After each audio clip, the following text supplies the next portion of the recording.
Uckfield FM. It's 25 minutes to 11. It's Friday morning.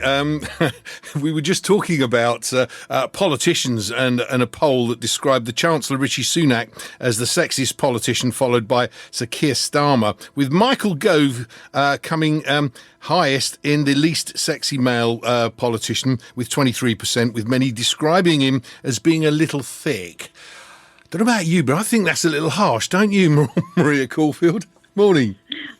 Morning. Yeah, I mean, they do say, I think it was Ronald Reagan who said that politics is show business for ugly people. So yeah, maybe that poll reflects it.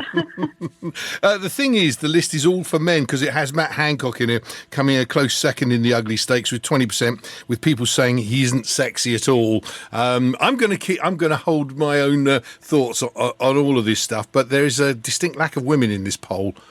Well, yeah, I mean, I don't want to comment because I've got to face all my colleagues back in Westminster next week. So I'm probably going to keep tight-lipped as well. In which case, we'll move on swiftly from that. But just be aware, there's a poll around about the sexiest politicians. And if Rishi Sunak's smirking next week, you might know the reason why. Yeah, it's been quite a bit of a week. I mean, we're in lockdown and there have been all sorts of bits of pieces of news to do with vaccines. Now, for most people, the vaccine will be, people will think, oh, yeah, great, it's a way out of what we're in. Where do you stand on this?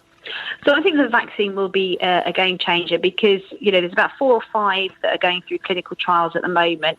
And I think the first 2 or 3 are reporting results now. And the Pfizer vaccine is going for its license, which may come through as early as next week. And they're all showing similar results. They've got about a 95% effectiveness. And so, in a range of group of people, and particularly the Oxford trial showed that older people will benefit from a vaccine.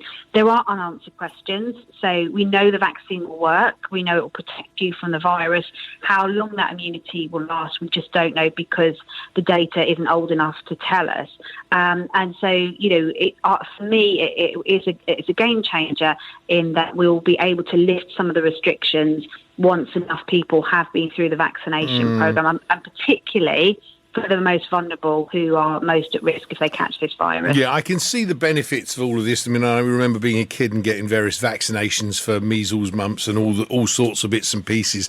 But there's something, I mean, there are an awful lot of people out there who don't go with the thought of a vaccine. Some are called anti-vaxxers and some are sort of quoting all sorts of strange and different facts. I'm not coming at this from a point of view of an anti-vaxxer, but I would question something that nobody seems to have looked at, really. Pfizer mentioned that they'd got a 90% success rate with this thing, or it is success rate bit, really. And, of course, one of the other companies said 94%. But a day later, Pfizer said, oh, no, ours is 95%. And then they said, well, we've got millions of doses ready to go. What strikes me a little bit strange in all of this is that they've all got the same results, pretty much, although Pfizer jumped up 5% when one of their opponents said the same thing. And then all of a sudden, they've got millions of doses ready, but they haven't got a license to actually sell the stuff. And it's only been sort of a few months in which they've developed this thing. How has this been done? Because it gives all the appearance of something not being quite right in there. Well, I worked in clinical research before I became an MP, so I worked with the Institute of Cancer Research in breast cancer trials and worked with large pharma companies who, I used to look after the patients who are having these trials. And it's completely normal for pharma companies to make medicine that they have a confidence in at their own risk. And so there are lots and lots of clinical trials where drugs go through and they're not effective, or they've got a huge safety profile, and the drugs never come to market. So all these drug companies have made the vaccine on their own risk, taking a gamble that the trials would be clinically effective and that they would get a license for their product. If they don't, then they've taken that hit. And that's why, we have this argument about why medicine's so expensive for the NHS. Well, the medicine that, does work, whether it's for your blood pressure or for cholesterol or whatever, there have been probably 10, 15, 20 attempts to get a medicine to market before that one that they find that works. And drug companies, absorb that cost, and then it goes on to the drug that does go to market. So that is completely, normal practice in the pharma sector. Obviously, time-wise isn't. Normally clinical trials, phase 1, 2 and 3 is over years rather than weeks and months. But, some of the technology they're using has been used pretty much, standardly in flu vaccines. So if you look at the Oxford trial, for example, the vector that they're using is what's used in the flu vaccine, and they've just attached the coronavirus to it rather than the flu virus. So some of it has been pretty robustly tested in the past. It's just a different attachment onto the development of the vaccine. So, it is amazing they've done it in such a short space of time, but there are no safety cuts here, shortcuts here. It is robustly tested, and it will not get a license unless that data stacks up. Okay, well that's it's almost like myth busting this, because there's all sorts of misinformation and good information to be found on social media, but there's an awful lot, as I say, of misinformation. And one of the other things that comes out frequently in that, and I don't know how true it is. Again, one of the things to do with vaccine, of course, is we have no idea of what the long-term effect of this vaccine will be on people. We know, we're told that it works to deal with the coronavirus, but we're told that drug companies have been given an exemption if something should go wrong. Is that true? No, that wouldn't be the case with a licensed product. There's very, very strict rules around this, and the safety collection data is as important as the efficacy of any medicine. So, we have lots of medicines that I worked with that, are pretty effective, but their safety profile is completely unacceptable. So safety is as important as effectiveness. And there's no drug, if there's any doubt about the safety of it, that would be given a license. And license can be withdrawn as well. If in the long term there were problems with any medicine, we can see that the licenses have been withdrawn, and there's, some good examples of that in the past, with thalidomide and that sort of thing. So just because a drug passes the clinical trials, gets a license, that does not mean that it's not constantly monitored afterwards. And particularly with these ones that have been developed in short space of time, there will be ongoing work on the safety profiles of these drugs as well. So the companies will still have a liability towards the public if something should go wrong, is basically what's being said, because, as I say, there's widespread news on this that you can find online, that the drug companies have been given immunity to prosecution, and should things go wrong. I don't know whether that's true or not. Well, the same rules will apply to the vaccine as with any medicine. Okay. So, I think people are nervous about the vaccine because it has been developed so quickly. But, what I can say from my experience in clinical research is that, that you do not get a license either from the FDA in the States or the MHRA here in the UK without robust data. There'll be no shortcuts with that, because we'll be picking up the pieces in the long term if that was the case. Okay, well, I think we'll move on from that, because the vaccine's coming. I think so many people are excited about getting through this virus into next year, and getting things to return a little way towards normal. So hopefully it'll all work. Now I'm going to turn attention to a subject that I wasn't really going to mention, but the only reason I'm mentioning it is because I've had an email in from Peter who said Priti Patel proved to be behaved unacceptably towards civil servants. Surely she should go, is what he said. Are you in agreement with that? Well, firstly, none of us have seen this report. My understanding is it's on the Prime Minister's desk, and these are leaks. And it's been on his desk since August, isn't it? Well, yeah, but we haven't seen the report. So, I have no idea what that report says. And the reports that have come out have said that, there's a case of inadvertently, behaviour. And that is for the PM to look at that and then to take a decision. But, the Home Secretary has been, hugely successful. If you look in Sussex, for example, we've got over 200 new police officers. We can go through what she's actually not done. We get all of that. The bigger picture here is not about what the Home Secretary has actually achieved in the job. It's about bullying. And the question that worries me with this is that when these reports are leaked, they tend to be fairly true in what they're actually claiming. But the point that I'm worried about really here is inadvertent bullying. What is inadvertent bullying? Well, I haven't seen the report, so I don't know. No, it's nothing to do with the report. I'm just asking you what inadvertent bullying is. Nothing to do with the report. But to be honest, I'm not quite sure what inadvertent bullying would be. So, I would have to see what's in the report which would lay out examples of that. And that's why I think it's really important that a proper process is followed. All these leaks and, rumours about what may or may not be in it, there may be some very specific recommendations in there that need to be looked at. But what I do find incredible is how politicians of other parties all of a sudden jump on a bandwagon when they've got problems in their own camps. Yeah, I get all of that. They've failed to look at. So we in Parliament we've had huge amount of work done on bullying. The previous speaker, had problems, and there was an investigation into him.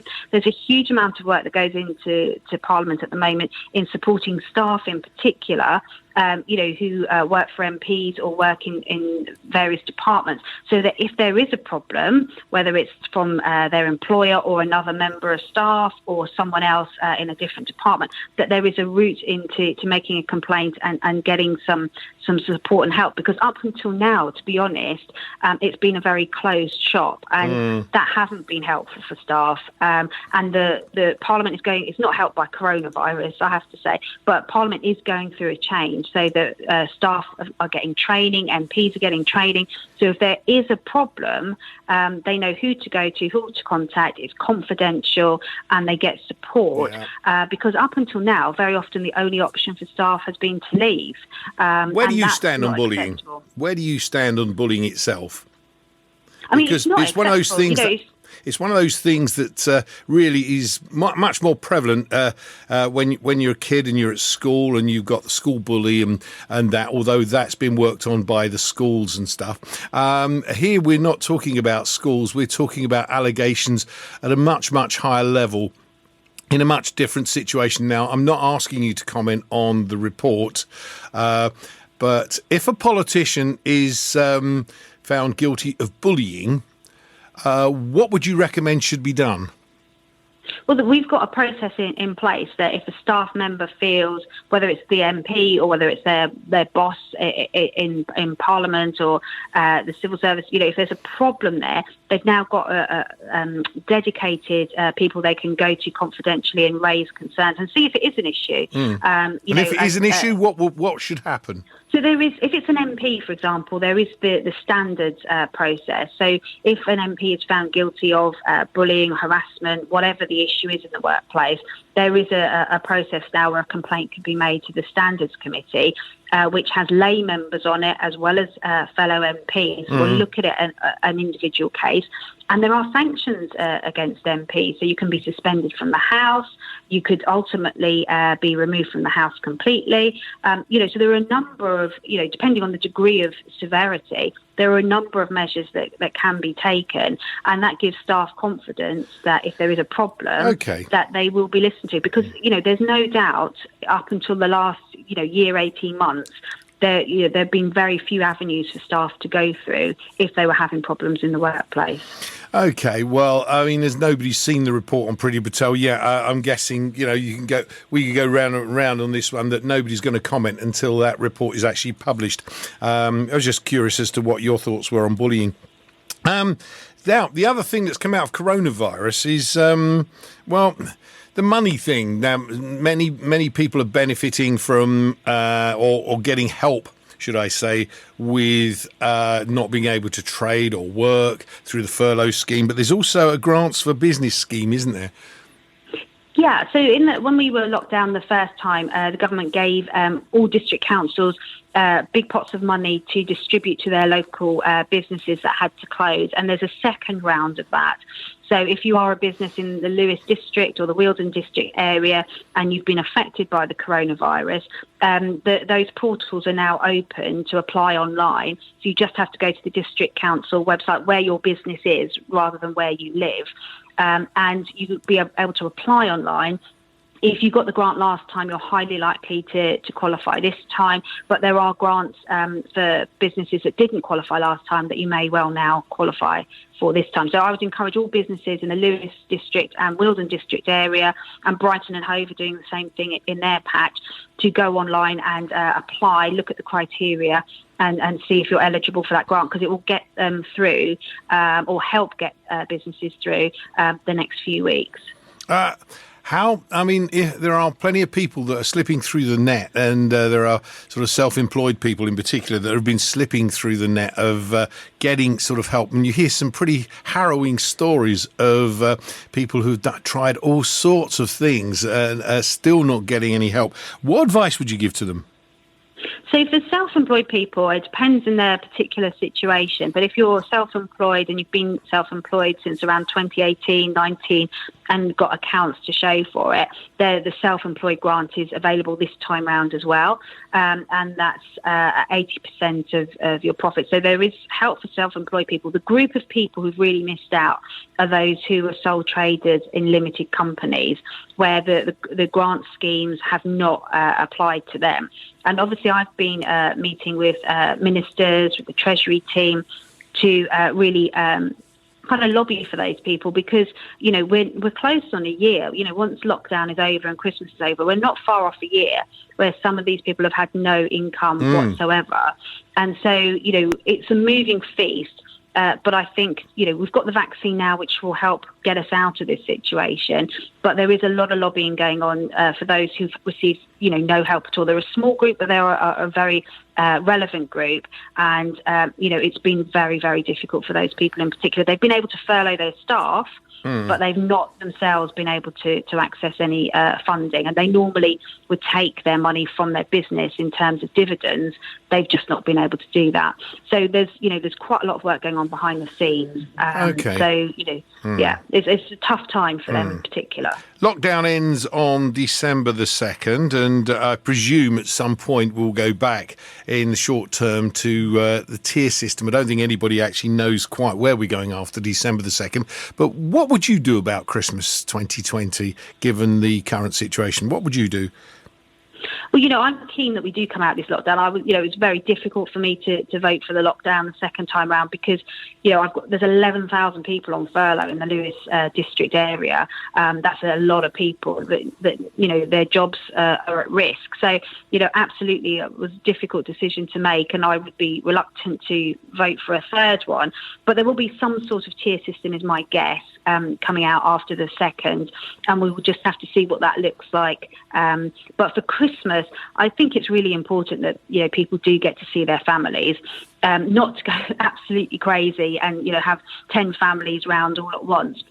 We're going to have to still do, you know, wearing the face mask, keeping the 2 meters, washing our hands. We're still going to have to do those measures.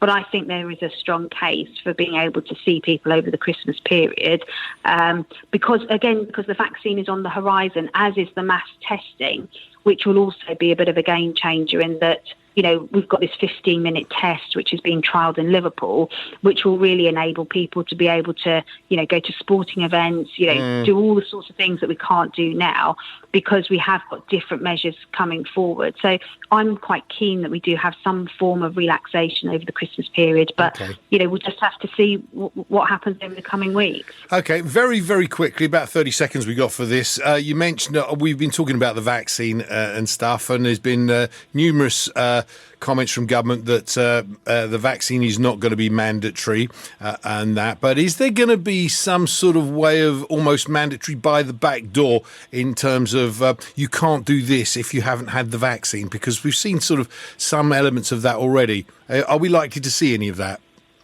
I don't think so. It's not going to be mandatory, and we need about a 70% uptake for, immunity across the piece in the country. And judging by the demand for the flu vaccine this year, I think there's a real appetite for people to have it. It's going to be over two injections, though. Yeah. So there'll be one injection 3 to 4 weeks later, the second injection. So it's going to take a while for people to have had the vaccine program, but it won't be mandatory. And there may be airlines, for example, that want to know that you're either negatively tested or had the vaccine, but the government's not going to be making people have it. Maria, it's been good to catch up. There's fairly hefty old stuff there, and then there's lots more we could have talked about this morning, but our time is up. It's good to talk to you. We'll catch you one more time before Christmas, so we'll say Happy Christmas then. And all I can say to you now, Maria Caulfield, is thanks for talking to us this morning, and stay safe. Yeah, and you.